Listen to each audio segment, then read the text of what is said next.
This is just the news that, you just dread hearing, right? Because you don't want that on anybody. What do we know about his condition right now? Well, you can only go back to his history. Once you get that first concussion, you're more susceptible to getting a second concussion, a third concussion. This is, I think, maybe his fifth concussion since he started his NHL career. Obviously, we know his history. He's missed a season and a half.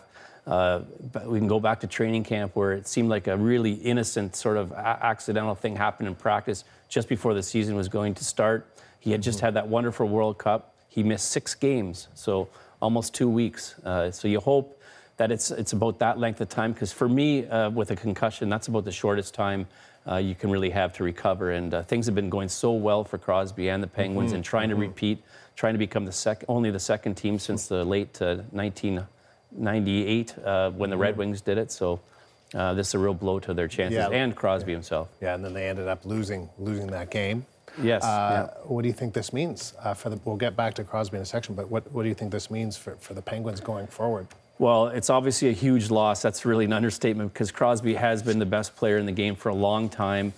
Just take a look, Andrew, at his last 3 years. He's won a gold medal, Olympic gold medal, 2 world championships, a Stanley Cup, and then last fall, the World Cup of Hockey. There was nobody who played better in that tournament than Sidney Crosby. So obviously it hurts the Penguins' chances. He's elevated the play of everybody on that team, including 2 young players on his line, Jake Getzel and Connor Sherry. We shouldn't omit the fact that Connor Sherry also was lost to a concussion today. All right. This is what the Capitals head coach Barry Trotz had to say about the hit, and then we'll talk more about it. Let's listen. I thought it was really a hockey play, because if you look at it, Sid's coming across and Holtz throws his stick out there.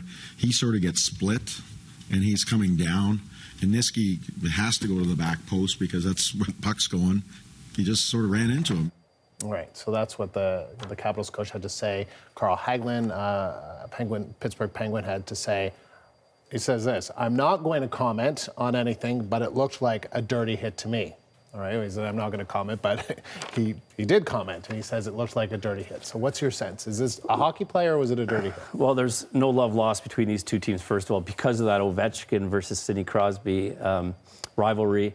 I really thought that, it was a bang-bang play. Yes, Niskanen got his stick up, hit Sidney in the head, and but was he just protecting himself? And again, Sidney was off balance. He got quite a severe slash from Ovechkin in the upper right arm area, and then he was sliding that way anyway. So I'm not so sure it was a dirty hit. And I think with Hagelin there, it's nice for him to come out and say his opinion, but you don't want to escalate the war of words between these two teams, because as you noted, Washington was able to win that game in overtime yesterday, and you don't want to escalate to the troubles between the two teams. And the Penguins coach saying that Sullivan saying they're optimistic, they feel good.